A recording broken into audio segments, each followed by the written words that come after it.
Oh, wonderful. Hello.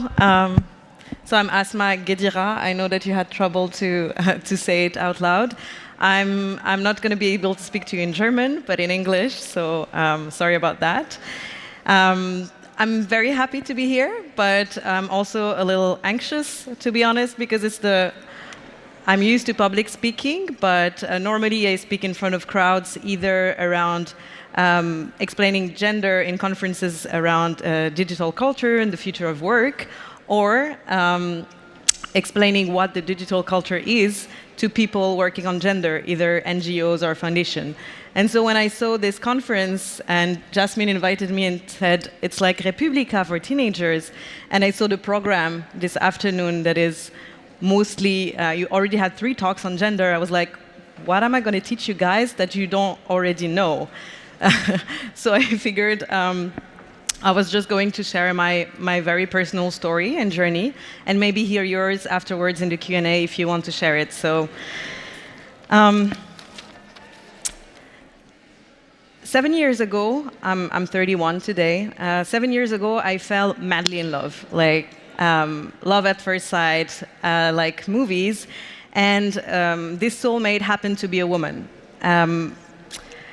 At that time, and neither today, I never cared about my gender, and even though growing up in Morocco, where men and women are treated very differently and women don't have the same access, I was raised in a very liberal family, and my dad was a feminist and always taught me to do whatever I want, date whoever I want, so I always had this strength. So when I met, I'm going to call her Lullaby for anonymity reasons. When I met Lullaby, I didn't care that she was a woman, but my entourage did. And the people around me, my friends, the people I was working with, started questioning me. And without realizing it, I started embracing the identity of being a lesbian woman. And I dived deeply into the LGBTQ culture that I had never heard of. I binge-watched the L World. I went to lesbian bars in Paris, and it was a lot of fun. So, like, being a woman who was in love with a woman became a very strong part of my identity. And at this time, I also just started my career. So I just graduated from a business school, and I started working as a consultant in a big consulting firm in Paris. So imagine me like preppy, high heels, very classy suit, and always smiling, you know, being a very nice girl, because this is what we expect from you in this kind of corporate environments.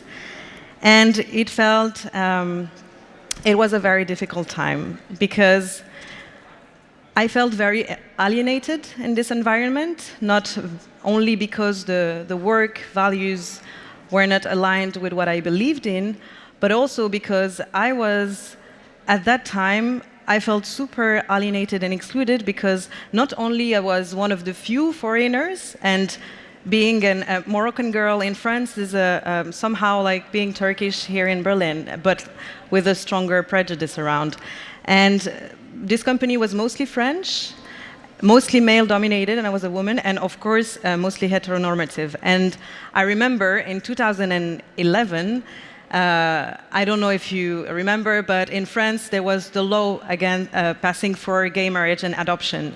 And there was a lot of demonstrations and a lot of debates this year. And I remember sitting at lunch with my colleagues, mostly men, and having to listen to them explain me why they were not homophobic, but like why all these gay people were like suddenly praising for wanting to get married and have kids like everyone else, while they already have civil pact. And so I felt very attacked, but also very frustrated and angry at myself, because I wanted so bad to fit in that I didn't share my story. I didn't tell them simply, hey, I'm dating a girl and I want to marry her. Why would you be against that? You know, I was just pushing super theoretical arguments, and of course, without convincing them really. This lasted approximately like 3 years while I was struggling in my work environment, and before I did my job out, so I left this job and started my life, who led me to this journey. And these 3 years were at the same time the happiest and the hardest because of what I share with you. And while I was struggling with this work environment, I also got caught up by reality in my own relationship. And suddenly my girlfriend had to move back to Morocco. So we moved from like this beautiful 3 years of bubble and romantic love life in Paris to a secret long-distance relationship where I was living in Paris and in France, a country that just struggled to pass gay marriage. And she was living in Morocco with her family, where actually being gay is a crime and you can go to jail for being homosexual. I collapsed, basically. It was a very, very hard time. So I went through a deep depression. And after that, it led me to be able to quit my job and to do everything that I could to save my relationship because it was doomed to an end, no future. So we tried different formats. We explored like open relationship, polyamory, all like these different new relationship formats that we hear a lot about today. And I mean, you may wonder why I'm sharing this very personal story with you. I believe telling stories is the best way to convey your message. For me, when my love life became political so strongly, it made me reflect of all the aspects around my life and all the different perspectives. And during this quest for both finding happiness as a normal person and meaning through my work life, I became a gender advocate and strong freedom evangelist because I believed that these two spheres shouldn't be separated. And suddenly my work environment and love life became strongly mixed and integrated. And questioning my identity as was I lesbian? I labeled myself from being heterosexual to lesbian to then bisexual to fluid, and now I'm distancing myself from these labels because I believe that we need to see humanity beyond labels, and this is what I call hypergender, and I'm going to explain a little bit further to you. So, as I said, none of this was easy. This whole exploration and question and suffering from love life. But what did make it easy was that I was able to share it with my peers, with the people that I was working with every day. These, as opposed to PwC, sorry, I named it, but as opposed to the consulting company where I was working in. And I was able to share and to question and share my explorations with my friends without feeling judged and without having to justify myself. And while I was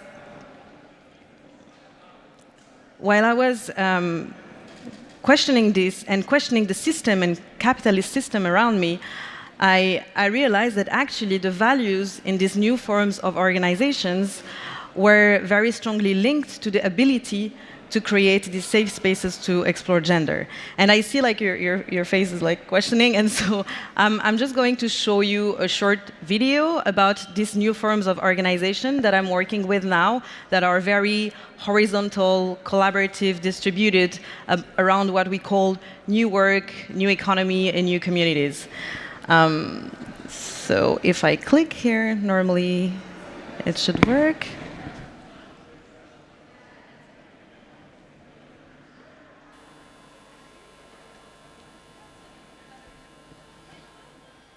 Oh, do you have the sound? No, sorry. Or I'm trying to put the sound at the maximum. Maybe put the mic like this? Sorry. The music is really nice, so it's worth the wait. Thank you. Oksalla syntyi varpunen, heräsin hetkeksi unissaan.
Okay.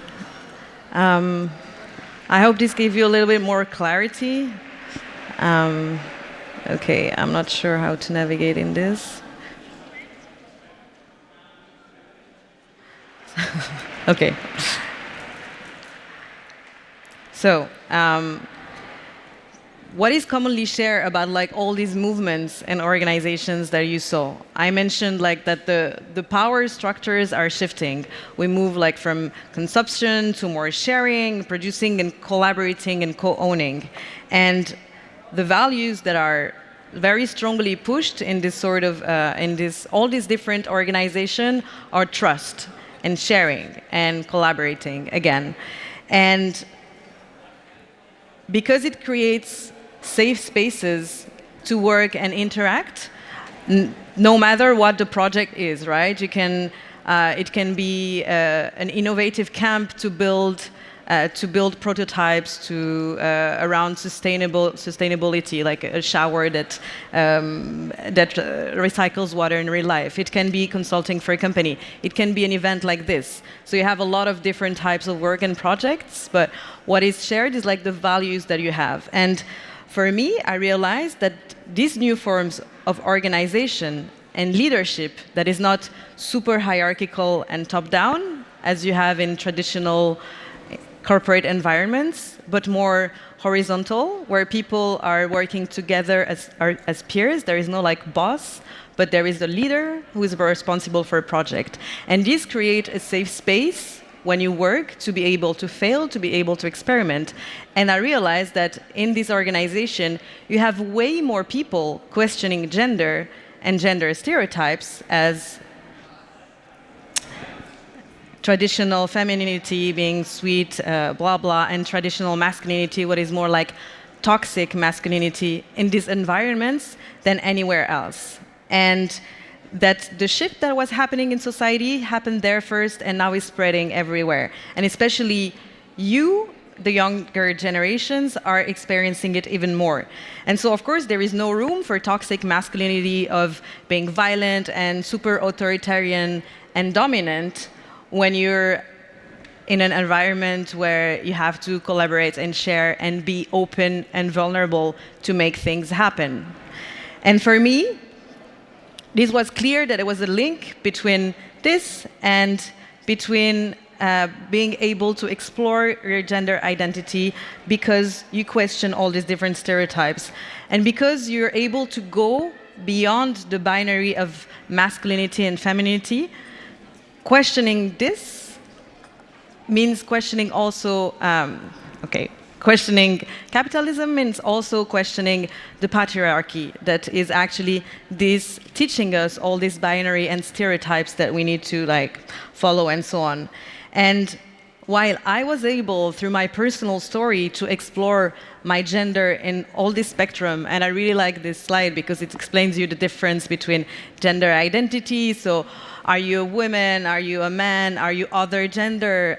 The expression that you have, that's what we saw with femininity and masculinity, the sex you're assigned. And for those who wonder, intersex are people who are born with two genitals, and the proportion of intersex among population is the same as redhead people, like red hair, sorry. So it's a lot.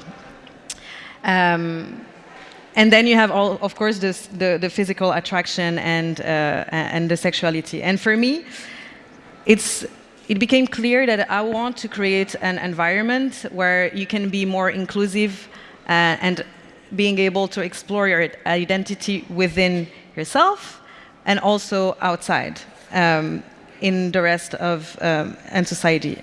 And basically, not only we need to deconstruct these stereotypes and being able to explore in these safe spaces, but we also need to build a society like this new form of organization, but build new forms of relating to our gender, relating to our sexuality, relating to the way we approach relationships that is not marriage, that is failing all over, but also other ways, like I explained, open relationship, polyamory. You just have a lot of different ways of relating within a community and society.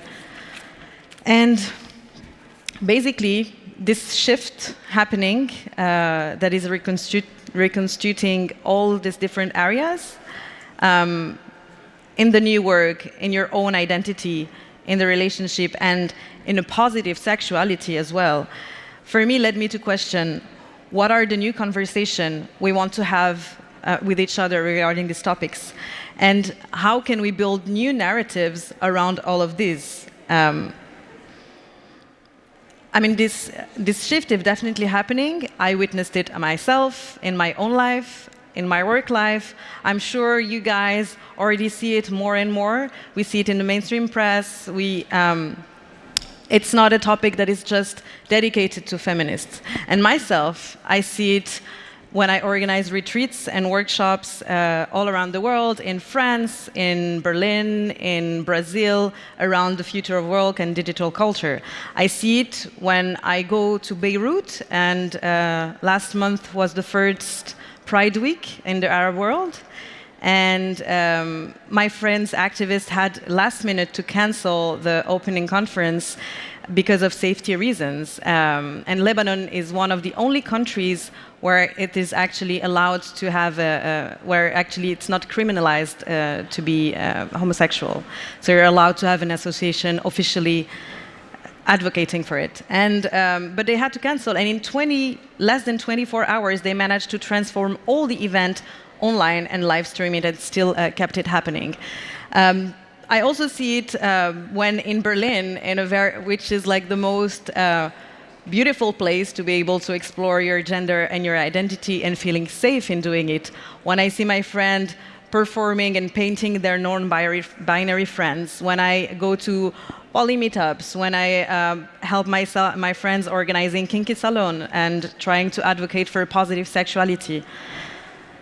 And I also see it very basically with all the guys that I meet, mostly straight men, that just don't accept anymore what masculinity tells them and imposes them to be in a society. And for me, all these areas is what I want to build. I want to connect all these people and all these communities around a movement that is observing and reconstructing this, and this is what I call hypergender. Thank you.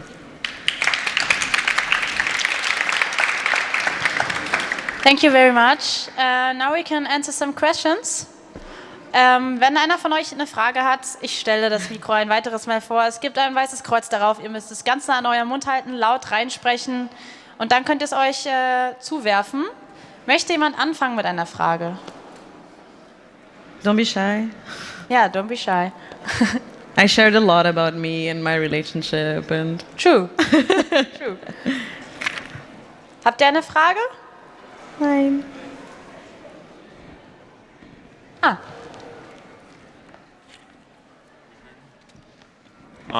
So the workshops, you said you organized some workshops, and I'm interested in what is the message you want to convey through the workshops, and how do you do them? Like what's a standard workshop for you? Specifically on this topic of hypergender, right? What is your name? Thorin. Specifically about this topic of hypergender, actually, it was a very tricky question. At the beginning, I started just organizing salons and discussions, but I felt that there was a stronger need to actually, how do you explore your identity and fluidity? How do you question this topic not through like writing papers and flip charts, but actually through different ways? And I don't know if you're familiar with the Presencing Institute. It's an institute linked to the MIT, and they basically developed a theory called Theory U on like the development and growth of an organization based on the development of the individual, and like how you evolve from being more spiritual or wearing connected, and it impacts your person and the way you work. And so they have developed what is called social presencing theater. And so I'm using this tool with them that I adapted for hypergender. And basically, social presencing theater is a way of embodying hypergender inspired from constellation work, Are you familiar with this? Okay, everyone is. So and so basically, through moving around in the space and embodying different criteria and structures, I ask people. I put questions and hypotheses. How do you experience fluidity? What is your ideal gender world, etc., etc. Mir fiel gerade auf, also ihr könnt natürlich auch gerne auf Deutsch fragen und ich übersetze dann, falls das vielleicht ein Grund sein sollte, falls ihr euch nicht traut oder so. Yeah, so I'm pretty impressed of your story, and now I would like to know some more about Morocco.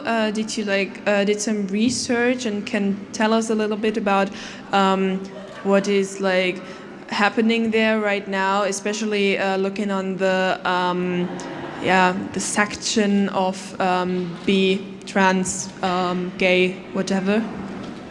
Sure. I actually work a lot in the Middle East and North Africa, Arabic country, with a foundation called Humanity. Of course, I go a lot to Morocco because it's my country and I have a lot of friends living there. My ex-girlfriend and a lot of friends who are on the spectrum, gender spectrum, whatever they identify.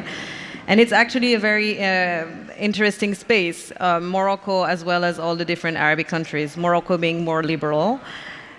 So it's still a crime, basically. So in the law, you have a law that is against homosexuality and homosexual acts, sexual acts as a it's written. And so there are a lot of movements asking being active against it. The thing is, they all need to be based legally outside Morocco because it's legal. And at the same time, you have a very thriving gay and LGBTQ community in Morocco, in Cairo, in Lebanon. I know a lot of these people. And you have some happenings going on, but last month or 3 months ago, 2 girls were put in jail because they were kissing on the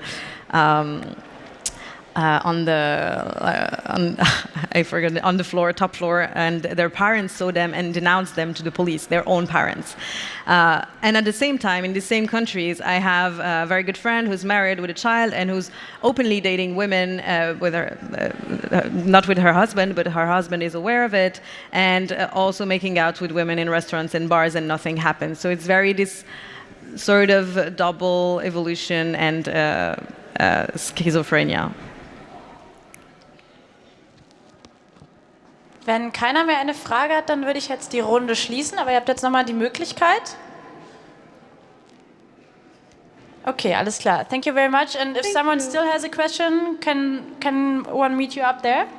Yes. Okay, thank you very much. Thank you.